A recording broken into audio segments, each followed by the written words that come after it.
at the Anschutz Medical Campus about 2 years ago.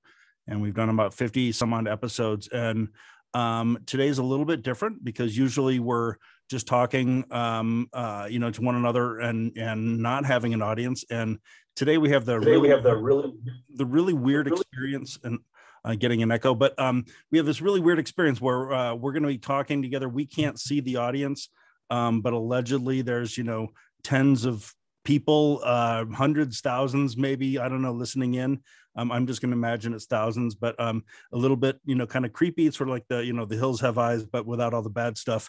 And so we're just going to be talking today. Hope you enjoy the episode, and we're going to take it away. So thank you for listening to this episode of Crazed, the podcast about big new ideas in mental health and the amazing people who are making those ideas happen. I'm your host, Matt Vogl, here with the always brilliant co-host, Dr. Debbie Boeltz. Debbie, thanks for being here early this morning. Good morning. Excited to be here and excited for a live broadcast. This is my first experience with this. Yeah, we're here as part of the COLTT conference. COLTT is the Colorado Learning and Technology, or Learning and Teaching with Technology group here on the Anschutz Medical Campus. And they asked us to come and do two recordings of the podcast. We're doing one today with our great friend, Dr. Skip Rizzo. And then we have another one tomorrow with some of our interns. So I think really fun episodes. But anyway, want to introduce our guest this morning. Like I said, Dr. Skip Rizzo, he's the Director of Medical VR at the Center for Creative Technologies at USC. An old friend, somebody that we have a lot of history with, most of which we can't talk about here, unfortunately, because it involves breaking the law. But Skip, great to have you here this morning. I'm very happy to be here. I wish it was at a different hour. It's 7:02 in the morning, my time. It's a little early for me. I like to get up when the sun is warm. I hear you. I felt super bad when I was like, I'm gonna owe Skip like a lot of drinks next time we're at a conference together. Yep, I'm gonna hold you to that. Yeah, and rightly so. But thanks for joining us. We talked to you for the podcast like early on, probably a year and a half ago, and we never published the episode because we didn't have enough time to finish it. And I remember when we were recording that, we asked you a question, and then you talked for like 30 minutes in one sentence. And I'm not saying that to tease you. It was just like, it really struck me at that moment. I was like, God, he is still like a little kid. He gets so excited about this work and about the potential of all this technology. And you're one of the people that's really kind of kept me invigorated around the use of technology and, every sort of breakthrough that happens and new things that get integrated into behavioral health. You always seem to be on the front line of that. But let's look back for just a second and tell us just a little bit about some of the work that you've done and how you got here to this point at the Center for Creative Technologies and some of the work that you've done with VR. Well, I'll try to keep it under 30 minutes for this response. I got mixed up with VR back in the early to mid 90s. It was a time when computers were just starting to get into the mainstream.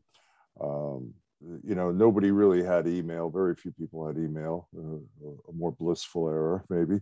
Right. But it was an interesting time. But certainly, while things were moving forward gradually in the regular world, in the field of psychology, there really wasn't that much in terms of embracing new technology. Yeah, you had a little bit of advanced psychophysio measurement, and fMRI was coming on the scene, and that was promising to show us a real window into brain behavior relationships. But really, on the stimulus delivery front, of which psychologists should be focused on, stimulus response, if you buy into the behavioral and cognitive behavioral approaches to some degree, it just wasn't there until I stumbled onto the ultimate Skinner box, which was virtual reality, except instead of just testing rodents on conditioning and learning principles, I started to see that you could do actual, human research and possibly clinical care or training. I like to say now, to make it simple, test, train, teach, and treat with VR. You can put people in VR environments and systematically manipulate the stimulus parameters that they experience and measure their performance or teach their performance, train it, or treat some clinical condition. And so that's what got me excited about it. And I wrote a paper about its use in the area of cognitive rehab. I think it was 94. And that's where I met Walter Greenleaf, another one of our mutual friends. Who's been on here a number of times. Yeah. Yeah. And we hit it off right from the get-go. And we hung out with Jaron Lanier. This was at a conference. It was just accidental. I had heard about virtual reality from an NPR report. And the next day I went into my boss. I was working in a brain injury rehab center. And I said, hey, I think there's something to this new idea, VR. And she goes, oh, that's so interesting. I just happened to get this flyer in the mail. And she showed it to me. And it was Virtual Reality in Persons with Disabilities Conference. And so she said, if you want to go. It was meant to be. Yeah, exactly. And that's where I went. And the first year, that was 92 or 3. That's where I first met Walter. But then the second year, when I went back, I wrote the paper on VR and cognitive rehab. And, at that time, it was very expensive to do anything in VR. You needed, $200,000 Silicon Graphics reality engines, right. For computers, and head-mounted displays were ridiculously expensive. Tracking was off the charts.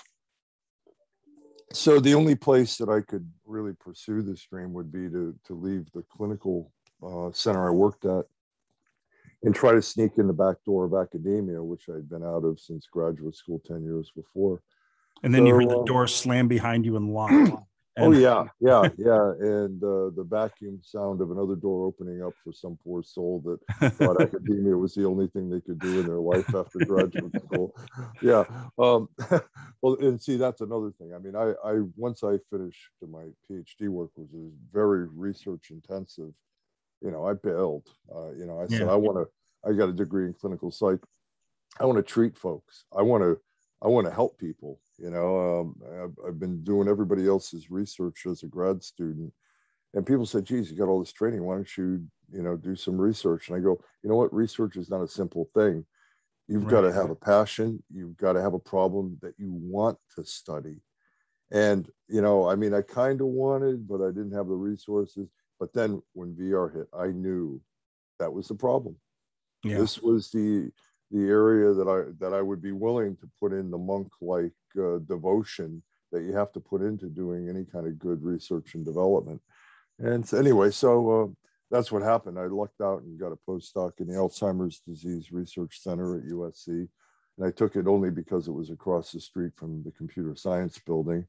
And then I made myself a pest and went over there, and knocked on doors and pitched crazy ideas to computer scientists that I knew had this kind of equipment or access to equipment. And one day a guy said, this guy Ulrich Newman, a computer science professor, said, I know a guy that's got this 3D projection system, and you can do really cool VR on it. Let's go meet him. And we met him. He just got the system. He was looking for projects. He gave me a graduate student programmer, and it was off to the races. So I'm going to keep this under 30 minutes. Yeah, we're at about 26, so you're doing great. Well, anyway, so that was 95. The lab really got started in 96. Did visual spatial work, then started doing work with kids with attention deficit and immersive VR with VR headsets, virtual classroom. Did some panoramic spherical video early on, back 2000, 2001. And then the thing that really elevated or enhanced my career, because it brought in major funding, was the idea about using VR for PTSD exposure therapy. And that started with an idea in 93 and an unfunded prototype development in 94. And since that time, the work has just evolved. At the same time, the technology has caught up with the vision. I mean, let's face it, in the 90s, the technology really, I'm trying to think of a word I can say on a podcast. It was really immature. But now the technology caught up with the vision over this period of time. I mean, not in 2004, but to the present day it has. And, come on, look at all the research that people have been doing. I mean, certainly there's a ton more that's got to be done. It'll never end. science never sleeps; it keeps going. So you gotta keep doing the studies to not only understand whether if you throw everything but the kitchen sink at a client, in a VR application, are they going to get, show some signs of efficacy? But now we got to start looking at predicting who might benefit from this type of clinical approach, or what are the ingredients of that clinical approach? Do you need olfactory stimuli? Do you need spatial audio? Do you need tactile feedback, haptics? And what degree of fidelity of the graphics do you need? On and on and on. There's a million factors in this. And I want to come back and have you explain what those things are. But you really whether fair or not, you've sort of become, you say, Skip Rizzo anywhere in this world, and people say, oh, the military PTSD guy. and everybody knows you for the virtual Iraq and virtual Afghanistan, and not as a slam at all, but I mean, that really kind of became your signature work, and that you became kind of the foremost authority in using VR, or at least one of the authorities, along with like Joanne DeFita at Weill Cornell, in using VR to address Barbara trauma, and Barbara Rothbaum for sure. So I mean, talk just briefly about like what those worlds look like, and how VR is used, and how it's maybe as good as or even better than some of the other more traditional clinical tools around talk therapy. Yeah, well, if you buy into the idea that the evidence-based approach for treating PTSD involves confrontation with the trauma, trauma-focused therapies like prolonged exposure, which means that the patient closes their eyes and is encouraged to imagine and relive the trauma as if it's happening right then and there in the therapist's office, and to narrate that experience. And if you buy into this concept that by addressing the trauma directly, confronting and reprocessing those difficult emotional memories, then it's an easy leap to see how VR can be applied. Now, just to be a completist here, there are other trauma-focused therapies that don't get the attention that prolonged exposure does. Right. Cognitive processing therapy, where the patient is narrating in a written story, or writing a story about what they went through. EMDR, you have to confront the trauma in imagination while you're doing whatever eye movement and so forth. So these are contrasted by therapies that are designed to reduce the symptoms, but maybe not so well at reducing the problem.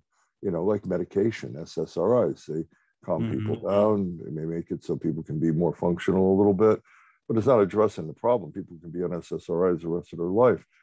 Even though I'm a fan, I have concerns about cannabis as an only frontline therapy for PTSD. Right.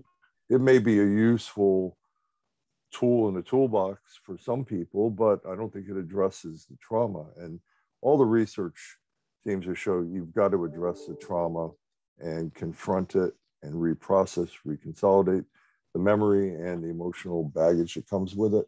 And thus, that long explanation leads to why VR may be useful. Sometimes it's very hard to get a patient in imagination to confront the very thing that they're haunted and have been traumatized by. Right, because we've worked so hard to bury those. Yeah. I mean, that's exactly it. I mean, you're asking somebody to do something that they haven't done in months, years, sometimes decades, to actually think about the trauma experience and to talk about it with someone. But by doing that in a safe environment with a well-trained clinician that also can attack faulty reasoning and cognitive distortions and implement some cognitive behavioral approaches, because I think you really do need a multi-component approach. But just to finish this little part, people would say, "Oh, supportive counseling, that's what we need. Let's not worry about the past. Just focus on the future." Well, that's a nice thing to have, and that should be part of any therapy. You want to build a therapeutic alliance, but on its own, that doesn't do squat. Right. and so people that are in this field oftentimes have to, deal with people that go up to you and say, why the hell would you do that? Why would you make somebody in virtual reality, no less, go back to the scene of the crime? And the simple answer was simply, well, we try to follow the science, Yeah. So what we've done with that, it started very humbly with just a prototype in one world, but basically it's evolved where what you have is 14 different virtual reality worlds that represent contexts of Iraq and Afghanistan. This is for combat related PTSD. And in each one of those worlds, if you work with the client, number of sessions before you even start the exposure, and you find out what's their story, what happened to them. And sometimes it takes a little digging, and certainly it evolves over the course of 12 sessions or so of therapy. You find out more and more as the person digs in. But so you can select a world that you can put them in: an Afghan village, a remote mountain outpost, a busy Iraqi marketplace, a slum area, an industrial zone, on and on and on. So you can pick the world, you can pop them in it, and then the clinician, who's always in touch with the patient, there's no automation here. The clinician has a control panel, a Wizard of Oz control panel, where they can say, okay, what time of day was it? Oh, it was the morning. Click. Now you've got a morning sky dome in the virtual environment. Oh no, I was using night vision. It was dark. Click. Now you got that green glow. And so you start off by adjusting the ambient environmental things to make the context more relevant to what the users experience, knowing full well you're never going to make an exact replica of what the person went through. Although you have like every conceivable detail. I mean, when I played around with the system, I mean, like anything I could think of to add, you had on that control panel. It's pretty amazing. Well, yeah, thank you for that. But I shouldn't get the credit for it. A lot of that comes from the clinicians that use the really primitive early versions of it. Where there was one version in a prototype, but then the first clinical version only had 4 worlds and very limited controls. And I started writing stuff down because I would get emails and phone calls from clinicians using the system saying, hey, do you got an Afghan village? Do you got this? Do you got that? And it'd be like, oh man, no, we don't. We should, yeah, but we don't have the funding. Right. But I'll write it down, and hopefully someday we'll get more funding and build that stuff out. And that's indeed what happened. So all the stuff that you played with on that control panel, and people can go on my YouTube channel and see what all this looks like if they want. Yeah, just search for Albert Rizzo. Yeah, like 100 and something videos of all your work. Yeah. But all of that comes from the feedback, and it makes it so that you can really craft an experience.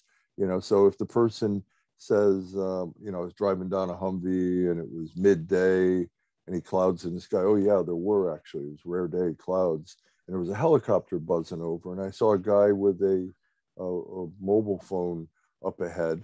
Meanwhile, I'm clicking all the buttons, making all this stuff happen, or the clinician is. Mm-hmm. And then we got hit with an IED on the right side of the vehicle, and that's where my best friend got severely injured.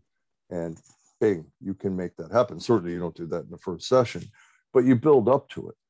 And you take it at a pace the patient can handle, where you gently try to push them to confront things, because folks will try to avoid digging in. But, when you're in that immersive environment, you've got 3D audio, you've got a bass shaker platform, so you're getting the vibration of the Humvee motor, the concussive force of an explosion. We have a scent machine, and now a company called OVR, Olfactory VR. We had Aaron on here as a guest a while ago. Yeah. Oh, you had Aaron? Yeah. Or, yeah. Those guys Super are good guy. Yeah. They're so interesting what they're doing. Yeah. So you can just strap on this little device on your headset, and it pumps out 12 different micro blasts of scent, enough to get you engaged. And anyway, so you got a multi-sensory environment. The clinician controls it and tries to mimic what the patient's story is. And, you tell patients right up front, it's going to get harder before it gets easier. Hard medicine for a hard problem. You explain the key is to explain the rationale for any of this stuff. And, that's the first step to building a therapeutic alliance. The technology doesn't fix anybody. It's the clinician using it as a tool. So you work with them on the front end to get their buy-in and take it at a pace they can handle. And the Wizard of Oz clinical interface for this, in fact, allows a clinician to do that while they're talking. They've got a microphone and earphones. Yeah. The patient can hear them over the sound of whatever's going on in the world, whatever. So that that is it's not rocket science here, but it is something that is totally well matched to what VR can deliver on. And it was well matched even back in 2004. And that was, back in the early, right in the current age, just about anybody can think of any problem and come up with a VR solution for it, because the technology is so much easier to use, it's lower cost, and you can experiment around with any harebrained idea, actually. But back in the day when it was really expensive and complicated, you really had to pick your fights. And phobias, PTSD, cognitive assessment, like what we were doing with the kids with attention deficit, putting them in a virtual classroom. These were the early ideas in the beginning that, you knew that you were on theoretically informed ground when you were attacking that problem. And you knew the technology, even in primitive state, could deliver this kind of stuff. And so, we found early on that even our primitive VR worlds for PTSD was enough to activate emotion, and patients would talk about things that they hadn't talked to anybody about.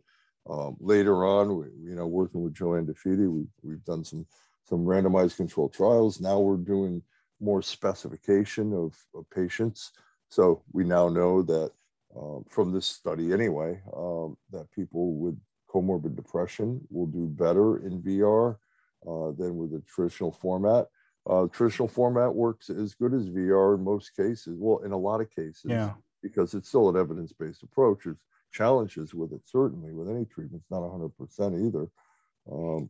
But we can specify. So somebody comes in an office and they score high on a depression inventory and have PTSD, then you can now make an informed recommendation that, VR might be something you want to consider, because getting somebody who's got major depression at the same time and getting them to activate emotion and imagination, especially about something they've been struggling to suppress, that's a tall order. So, well, and I was wondering too, because from a clinical perspective, I have two separate questions here, but there's this aspect to it that, so getting folks first off to confront their fears, right? And to be able to work through these things. And as you said, getting that buy-in takes time. And so one, is VR a tool that people are more interested in trying? Have you seen a difference in kind of the traditional treatments versus VR? And along those lines,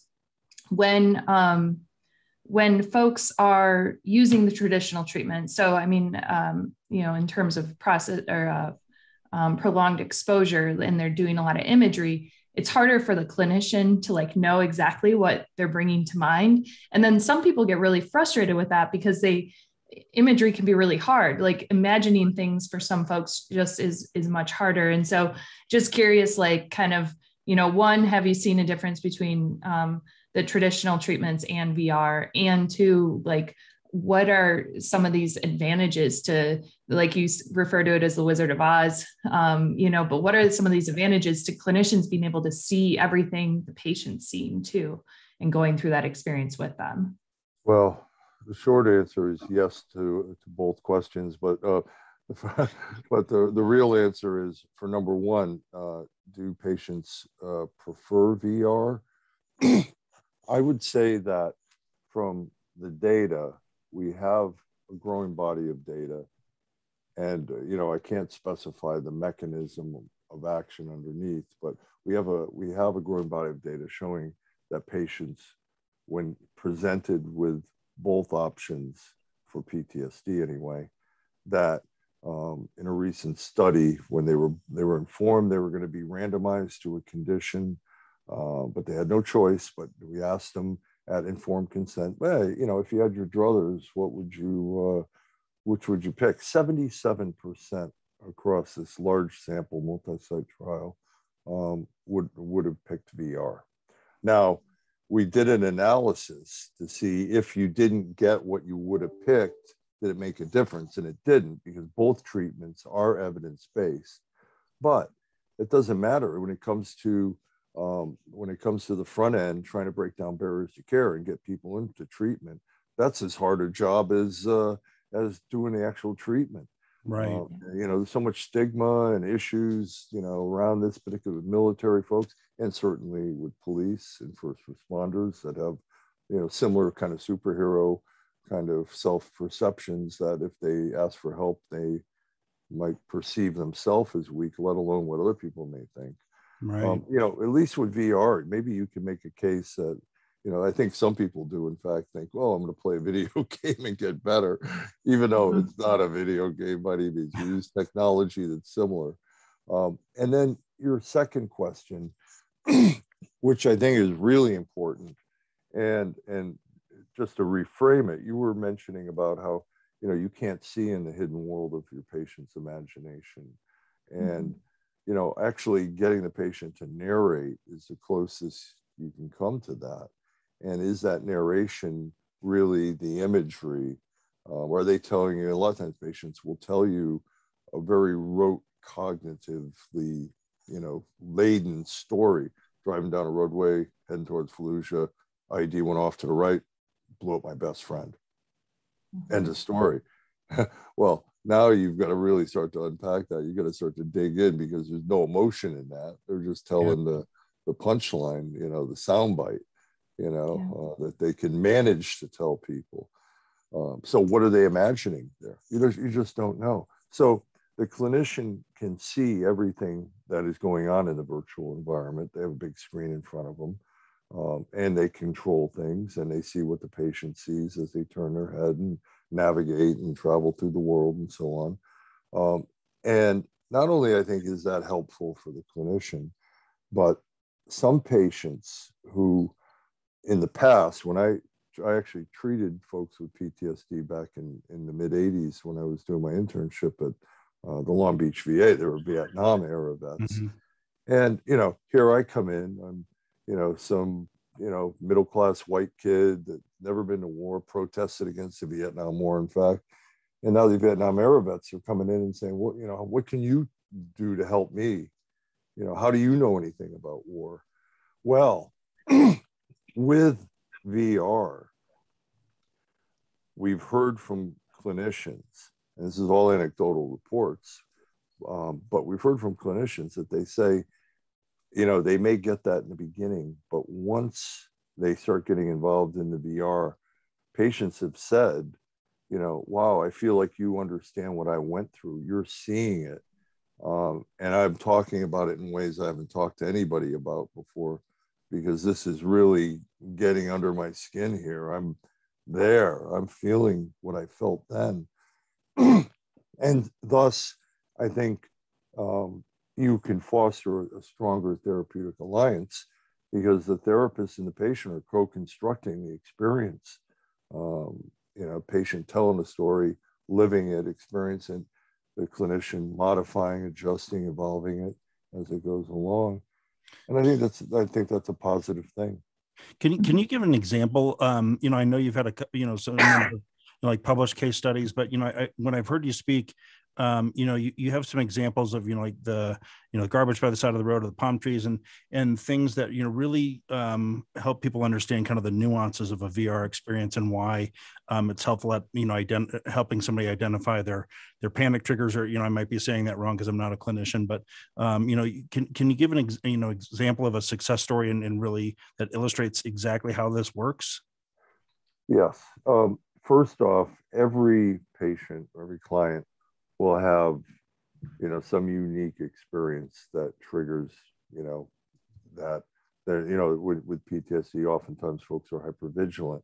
So they may see trash by the side of the road driving down the 405 freeway in Los Angeles and, almost have a flashback or freak out or feel anxious because it reminds them of where an IED had been hidden and some trash by the side of the road. Going under overpasses is a big one. Those are kill zones. And oddly enough, we have one sound effect that really gets to people, and that is a little 8-second looping clip of a baby crying. And, you know, a lot of times folks will come back. Excuse me for 1 second. Let me just get a drink of water. That's what we get for getting you out of bed so early. That's right. My voice doesn't catch up until at least 9. Yeah. So what that baby crying evokes a lot of emotion, whether it was a specific incident in the world. I think it just activates something. A lot of times service members will say when they come back and they see their kids, they almost get a flashback because it brings back memories of some of the kids that they saw injured or dead or whatever. Yeah. And now they're seeing their kids. And it's like, well, those are your kids. You know, that's not a dead kid, but it activates that stuff. And it creates these uncontrolled trigger stimuli in the real world that really start to contribute to PTSD.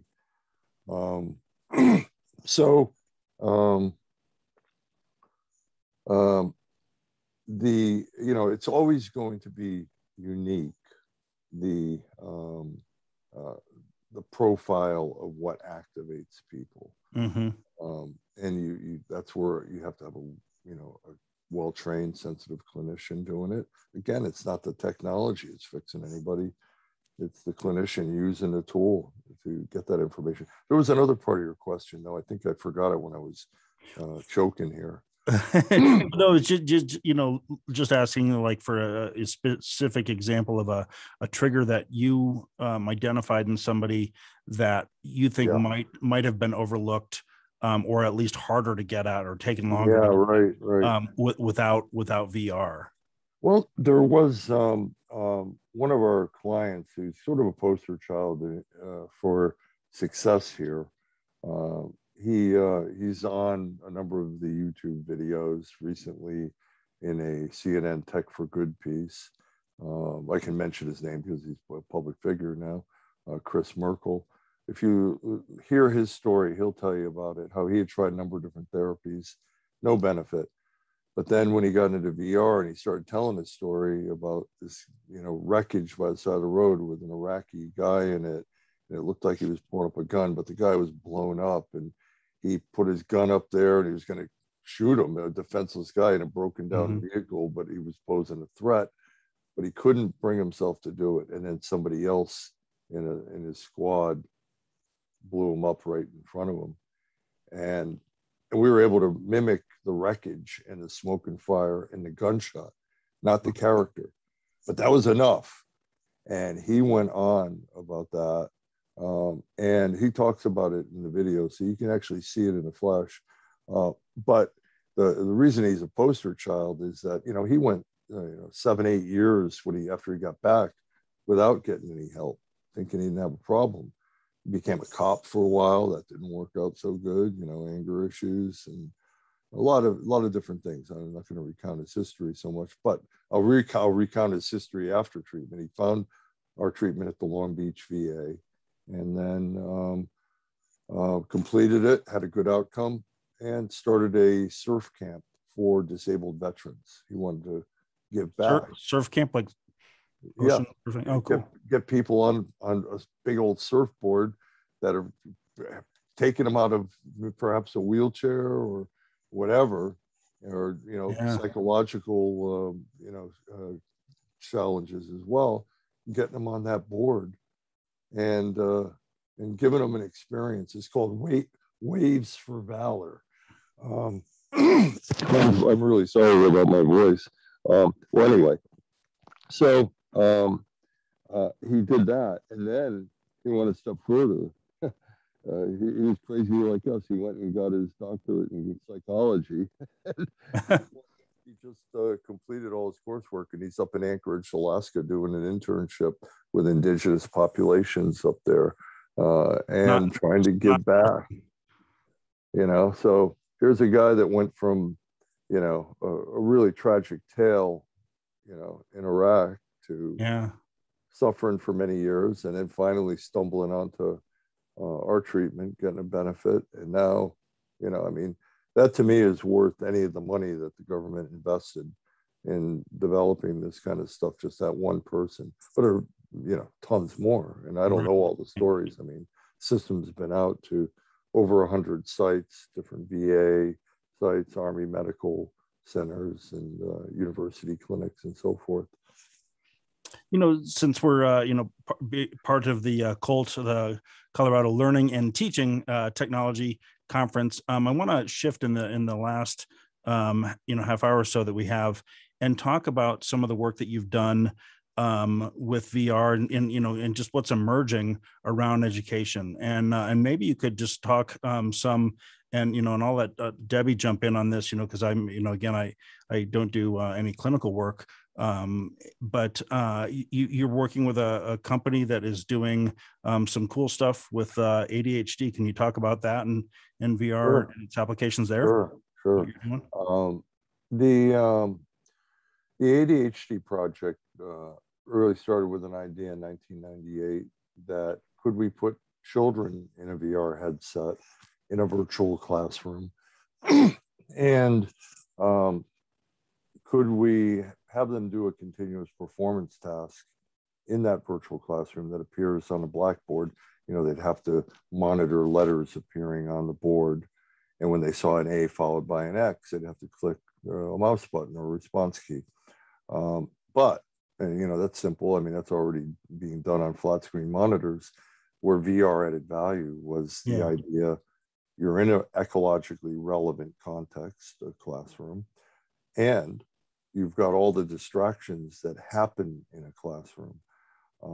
And we could program that. We could have a car going by the window, or a school bus, or kids walking by outside window, or principal walking in the door and looking around, intercom going off, kids passing notes, and so on. And so I always like to say that it was just like an aircraft simulator tests and trains piloting ability under a range of controllable conditions. We could do that in a virtual classroom. And hold on one more second here. Sorry for everybody having to listen to me die here. That's all right. So in addition to that, the head tracking in the VR headset that allows the computer to know where the child's looking at any given point in time in this fully immersive 360 world. That not, you know, the trackings for folks that aren't so familiar with VR, it tells the computer in real time where the kid's looking, and the computer updates the graphics, you know, in real time. So as you turn your head, you're not getting any lag. Nowadays, you're not getting any lag. You would maybe a touch back then, but we could still do it safely and relatively realistically back then, even with that technology. But you know, that's at the core of VR. As you turn your head, the graphics update, you get the illusion of being in that world. Well, that also is a measurement device. So we could tell if the child's missing a target on the blackboard, were they looking out the window at the school bus going by, or were they looking full on at the stimuli and losing their focus? I mean, those are two fundamentally different attention errors. Distractibility versus loss of focus.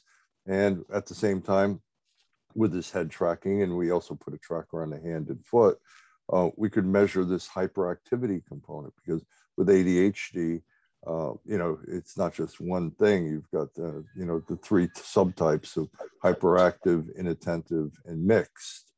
And so now you can start to parse out the elements of those things. You know, a lot of times, you know, you see a higher preponderance of boys being diagnosed with ADHD than little girls.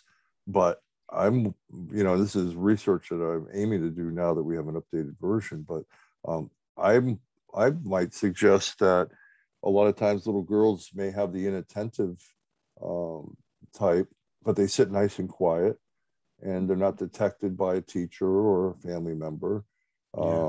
And they actually have the inattentive ADHD type, but they fall beneath the radar, through the cracks, whatever, metaphor you'd want there. The crisp being well behaved.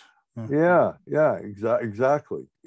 And, you know, and maybe later on when they don't meet developmental milestones, well, she's an obedient, well-behaved little girl who's not so smart.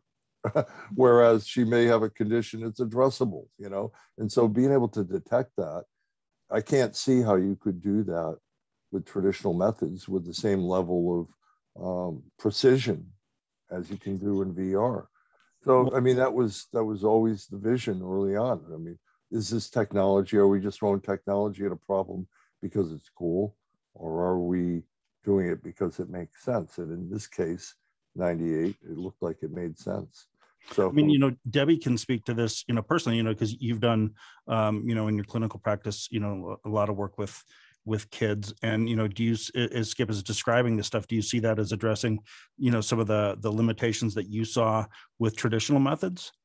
Yeah. I mean, as you're describing this, and every time I hear you talk about this, Skip, I'm always like a little jealous that we didn't have this technology. Well, a lot jealous, but because I did, you know, part of my training was I spent several years doing educational testing for kids, right? And so I would usually spend somewhere between 2 to 4 hours with them, you know, usually split up over multiple days because sitting for 4 hours for a kiddo is pretty hard. Right.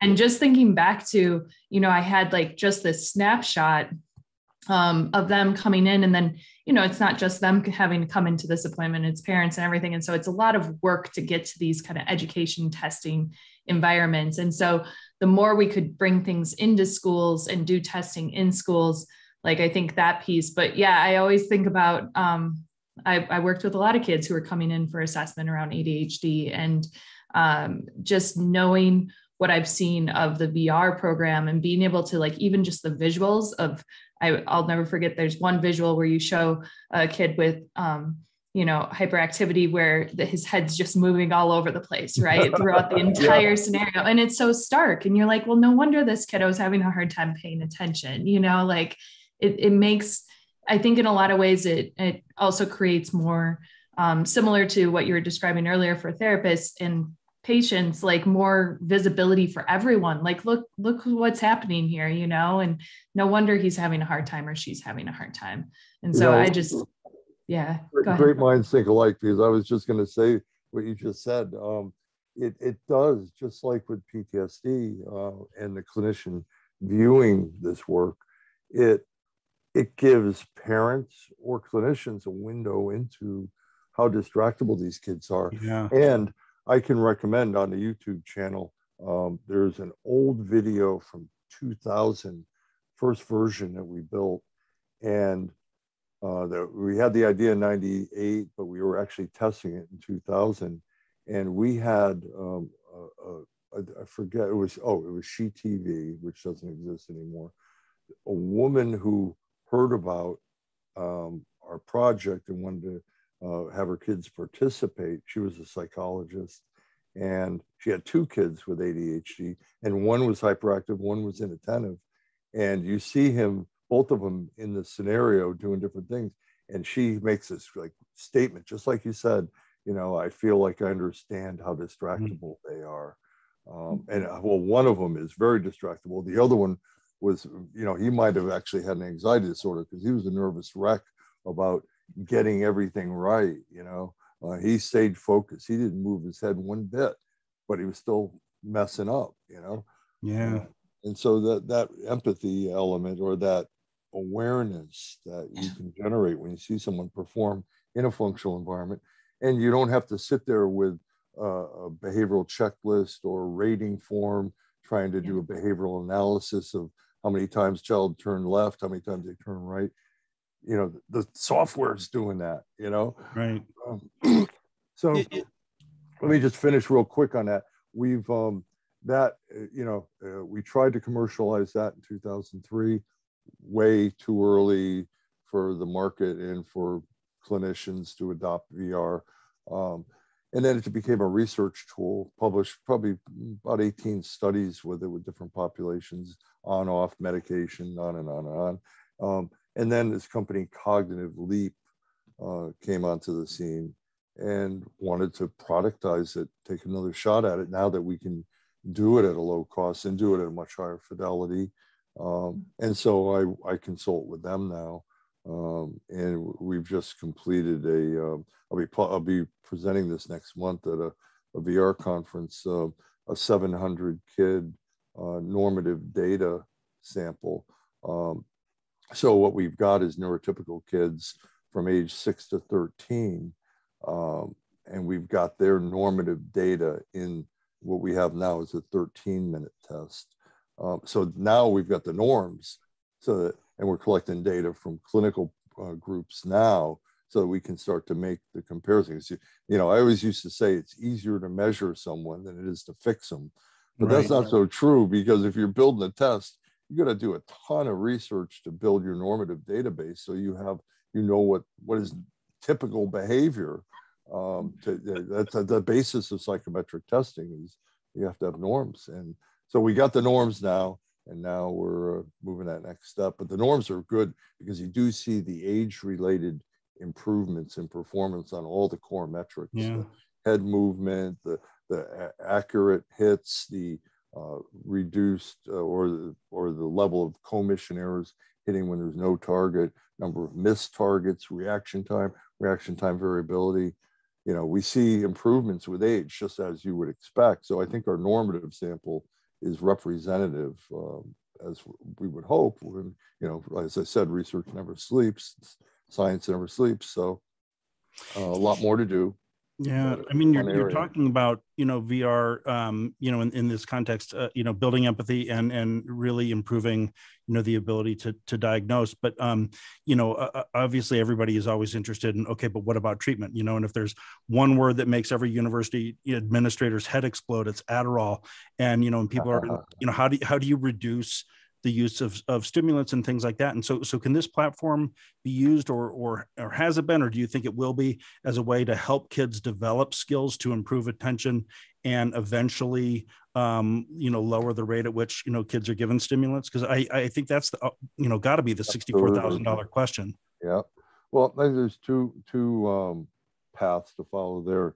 Number one, with better assessment, you may be able to refine your diagnostic decisions. So kids that don't really have ADHD, maybe they have an anxiety disorder or they've got something else, you don't put them on stimulant medications. That's so contraindicated to anxiety disorders. So maybe you can nip it a little bit, the medication, over-reliance on medication earlier on with better assessment. But what you're saying about using the classroom as a tool for training, a group in Romania actually did a pilot study in 2009 with the system, where they gamified some of the elements of it, and they reinforced successful performance over time, and actually showed a benefit. But it was a small sample. I think it was like 30 kids. Mm-hmm. But, and they were motivated because at the time in Romania, stimulant medications were against the law to give to children. So they had to develop these kinds of approaches. Well, now, one of the elements of cognitive leap is this pursuit of training activities, whether they can be delivered in the classroom or not. I think, you can gamify a lot of the elements of things in the classroom, and you can develop ways to help children to focus more on a task in spite of distractions. I have a colleague up at UC Davis that's actually trying to do that, trying to really address distraction. So if doing that in the classroom, may be useful, because you're doing it in a context that you hope would promote from the training that the performance would generalize or transfer to the real classroom. But would it transfer to everyday life, to social interaction? I don't know. Certainly there's a lot of programs out there that focus on this, like CogMed. Mm-hmm. There's also a number of Adam Ghazali's Achille application that is a gamified training tool. It's got FDA approval. There are a number of software programs that do that. The question is, playing a game to improve attention, is that going to be successful in terms of transfer training to context in the real world? Yeah. And that might make a case for doing this kind of drill and practice training, but in a relevant context, whether it's a classroom, whether it's a home, whether it's a social situation. I mean, we're just finally now, with the technology getting better, we're really at the beginning of a new era in doing this kind of research, because what I just described, that hasn't been done. You know, we need to study that. So, just in the last few minutes that we have left, we're a medical campus, and some of your work is helping to improve the way that medical students are trained, in difficult conversations and things like that. Tell us the work that you're doing in that area. Well, we've done a good bit of work with virtual patients, virtual human characters that play the role of a patient. There's a certain level of AI, natural language processing, voice recognition, and so on, so you can engage in a dialogue with a virtual patient. We did a study at the Puget Sound VA with clinicians, a randomized controlled trial with Greg Rieger and Aaron Knorr up there, that served to train VA clinicians in how to do motivational interviewing. And it was an RCT where, you got the traditional, both groups got the traditional VA online training. And then one group got 45 minutes of practice with a virtual patient. The other group got a refresher on the VA training. And what we measured was the actual performance rated by an expert with an actor patient, a well-trained actor patient. So they were clinicians were videotaped while they did a motivational interviewing for substance use disorder with this actor patient, and those videotapes were rated by experts in motivational interviewing that were blinded to the condition and the time frame, because we did it immediately after training, and then we did it 3 months later. And so the clinician, the raters didn't know who got this, standard training, who got the virtual patient training. And we got much better performance in the virtual patient training. And, look at it. Let's face it, anybody who's trained as a clinician knows, you go to graduate school in clinical psych, your first year, you're not seeing patients, you're taking classes in therapy, you're reading books about therapy. And then your second year, you start seeing patients. And, what if in that first year, you carried 3 or 4 clients online that weren't real people, that were virtual patients, gave you the experiential knowledge, and they were well scripted so that you could have all the little speed bumps that happen in real therapy, and you're better prepared. I like to say, when I can say it, it gives novice clinicians a chance to screw up a bunch with a virtual patient before they get their hands on a live one. And that might be a useful type of training. Yeah, that makes a lot of sense. So we're almost out of time here. But one of the things I hate about you is that you're always the most interesting guy in the room. And so, because you're sort of like, the bad boy academic. You got long hair, and, you play rugby, and, you ride a motorcycle and stuff like that, and you can drink everybody under the table. That's true. Yeah. But I have to say this at the end, there's actually a term for it, because the first time I met you, we were at a conference in Stanford, and I was supposed to speak on a Friday. Yeah. We went out on a Thursday night. I had never met you. And the next morning I was just sort of like white and pale, and everybody who knew you, like Walter came up and he goes, "Oh, you got skipped, didn't you?" So it's actually a term for it, which is pretty spectacular that that you've earned that. But I'm not going to take all the blame for that night. You were certainly motivated. It was your birthday, and I blame it all on you. But yes, you remember more of the evening than I did. But yeah, so are you still playing rugby? I play old boys. I'm an old guy, so there's a big tournament going on in Catalina Island in September, and it's over 40s, but there's actually a division now for people over 50. So I play in that. I get 4 or 5 games a year maybe, and I'm sore for 2 weeks after. But for anybody who's played rugby, you'll know once it gets in your soul, it's hard to walk away from it. Literally and figuratively. Yeah, exactly. Yeah, I've been up in Aspen and out in Glendale watching some of those tournaments, and Aspen Rugby Fest, a premier event in rugby. You're cut from a different cloth, I think. But well, Skip, thank you so much for joining us. This is awesome. I feel like we didn't even scratch the surface. We didn't get into natural language processing, a lot of the AI stuff, and the rehab stuff too. We didn't talk about. I mean, clearly, we need to have another episode or two with you on it at a later hour when my voice is up. We'll do it in the afternoon sometime, or maybe at 9 at night when you're at your best. Yeah, and your voice isn't giving out on you. But thank you so much for being here. I'm still hopeful that one day we'll figure out a way to recruit you to Colorado. It's one of my long-standing professional goals. But thanks for being here.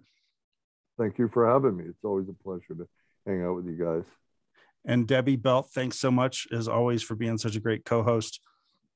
And thanks everybody at the COLTT conference for listening in today, and join us for another episode of Crazed next time. And we'll look forward to seeing you actually tomorrow morning. I'm Matt Vogl, and thanks for joining us today.